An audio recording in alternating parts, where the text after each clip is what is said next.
Imagine uma época onde as tradições familiares definiam o futuro das pessoas. Uma sociedade marcada por costumes e leis rígidas, onde o destino das mulheres muitas vezes dependia das ações dos homens. Bem-vindo ao canal Bíblia pela Fé. Hoje, vamos mergulhar em uma das histórias mais intrigantes e emocionantes da Bíblia, a história de Tamar. Uma mulher que enfrentou desafios inimagináveis, mas cuja perseverança e coragem a colocaram na linhagem direta de Jesus Cristo. Você já se perguntou como Deus pode transformar até mesmo as situações mais difíceis em algo grandioso? Tamar surge no livro de Gênesis capítulo 38. Ela era casada com o primogênito de Judá, um dos 12 filhos de Jacó. Porém, era um homem perverso aos olhos do Senhor e por isso Deus o tirou da vida. Como era costume na época, Tamar deveria ser dada ao irmão mais novo de Onã, para que pudesse ter filhos em nome do falecido. Essa prática, chamada de Lei do Levirato, assegurava a continuidade do nome e da herança familiar. Mas Onã, ao assumir o papel de marido,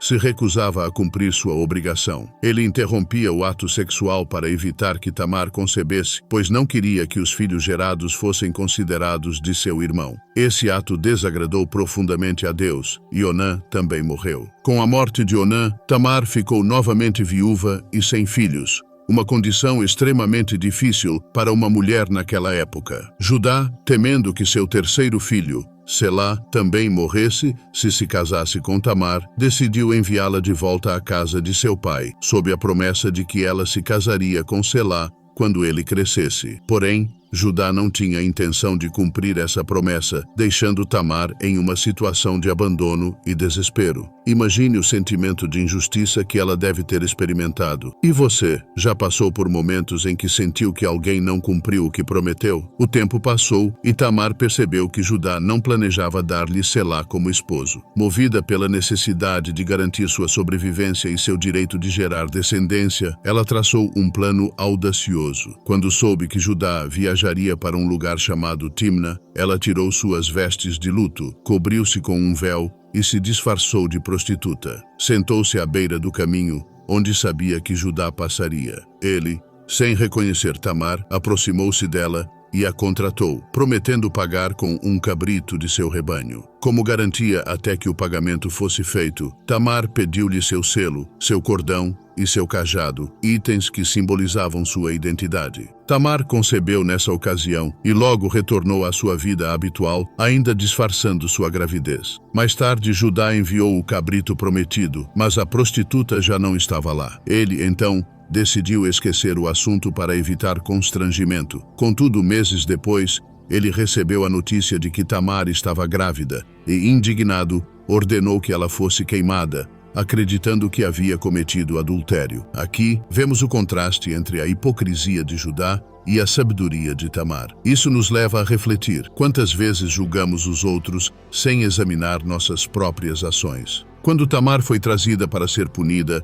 ela revelou as provas que havia guardado: o selo, o cordão e o cajado de Judá. Ao apresentar esses objetos, declarou que o homem a quem pertenciam era o pai de seu filho. Judá imediatamente reconheceu os objetos e, com eles, sua culpa. Ele admitiu publicamente que Tamar estava certa, pois ele havia falhado em cumprir sua promessa de casar Selá com ela. Esse momento marca uma virada na história de Judá, que reconhece seu erro e assume a responsabilidade por suas ações. O que você achou da atitude de Judá? Comente abaixo. Tamar deu à luz a gêmeos, Pérez e Zera. Durante o parto, houve uma disputa entre os irmãos. Zera colocou a mão para fora primeiro, e a parteira amarrou um fio vermelho em sua mão para marcar que ele era o primogênito. Mas Pérez acabou nascendo antes, surpreendendo a todos. O nome Pérez significa brecha, simbolizando uma ruptura inesperada, algo que Deus frequentemente faz para cumprir seus planos. Você já sentiu que algo impossível aconteceu em sua vida como um milagre de Deus? Compartilhe sua experiência. A história de Tamar não é apenas sobre sofrimento ou luta, mas sobre como Deus transforma situações difíceis em bênçãos. Pérez, seu filho, tornou-se um dos ancestrais diretos de Davi e, mais tarde, de Jesus Cristo. Isso mostra como Deus pode usar até mesmo os momentos de injustiça e dor para realizar seus propósitos eternos. Tamar, uma mulher desprezada e injustiçada, tornou-se parte do plano divino para salvar toda a humanidade. Pense nisso.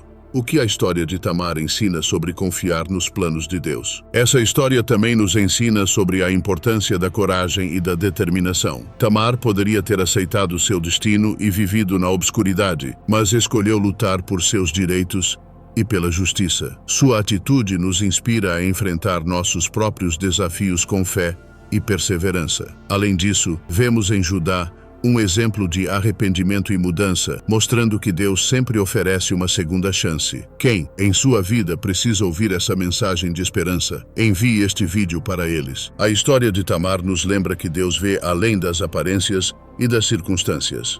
Ele escolhe as pessoas não pelo que o mundo considera importante, mas pelo que ele pode realizar através delas. Tamar é uma prova de que mesmo nas situações mais difíceis, Deus está no controle e pode transformar tudo para o bem. Obrigado por assistir até aqui. Não se esqueça de curtir, compartilhar e comentar o que você aprendeu com esta história. Inscreva-se no canal Bíblia pela Fé para mais conteúdos que fortalecem a sua fé. Até o próximo vídeo.